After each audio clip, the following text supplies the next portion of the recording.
नागपुर तहसील थाना क्षेत्र के मोमिनपुरा चौक में ट्रैफिक जाम के दौरान हुई मामूली कहासुनी देखते ही देखते खूनी हमले में बदल गई। घटना 4 अगस्त की रात करीब 10:15 पर मोमिनपुरा चौक की है। उस समय सड़क पर ट्रैफिक जाम लगा हुआ था और दो भाई अपनी दोपहिया से आगे बढ़ रहे थे। इस दौरान पीछे से आए आरोपियों ने उनकी दोपहिया को टक्कर मार दी। जब उन्होंने आरोपी से इसका कारण पूछा तो इसी बात को लेकर दोनों पक्षों के बीच कहासुनी शुरू हो गई। ये कहासुनी देखते ही देखते हिंसक हो गई, जिसमें आरोपियों ने लाठी और धारदार वस्तु से दोनों भाइयों पर हमला कर दिया। इस हमले में एक युवक के चेहरे पर गंभीर चोट आई, जबकि दूसरे भाई को भी बेरहमी से पीटा गया। घटना के बाद इलाके में कुछ देर के लिए अफरा तफरी मच गई और आरोपी जान से मारने की धमकी देकर मौके से फरार हो गया। घटना की सूचना मिलते ही गणेशपेट पुलिस मौके पर पहुंची और जांच शुरू की। पुलिस ने सीसीटीवी फुटेज और अन्य तकनीकी साक्ष्यों के आधार पर कार्रवाई करते हुए एक नाबालिग समेत 3 आरोपियों को हिरासत में लिया है। फिलहाल गिरफ्तार आरोपियों में शाहरुख शाह, हबीब शाह और मोहम्मद सोहेल उर्फ सांगा शामिल है।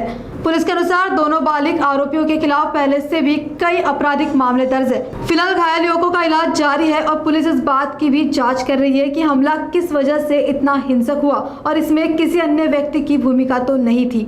पोलीस ठाणे तहसील येथे अपराध क्रमांक 420/2026 कलम 118(1), 352, 351(2), 115(2), 3-5 भारतीय न्याय संहितेनुसार गुन्हा दाखल करण्यात आलेला आहे।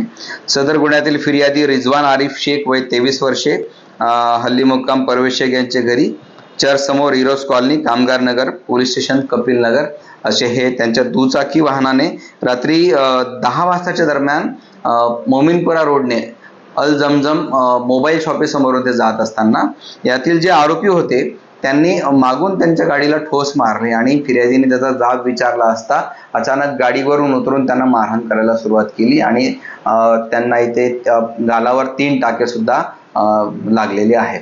त्या अनुषंगाने आम्ही फिर्यादीच्या वैद्यकीय तपासणी केली आणि सदर आरोपी विरुद्ध गुन्हा दाखल केला। आरोपी हे अज्ञात होते, परंतु एक तांत्रिक तपास करून आम्ही आरोपींची माहिती घेतली। डोबी नगर मोमिनपुरा येथे राहणारे एक रेकॉर्डवरचा एक आरोपी आहे सांगा म्हणून आणि एक परत शाहरुख नावाचा एक आरोपी आहे।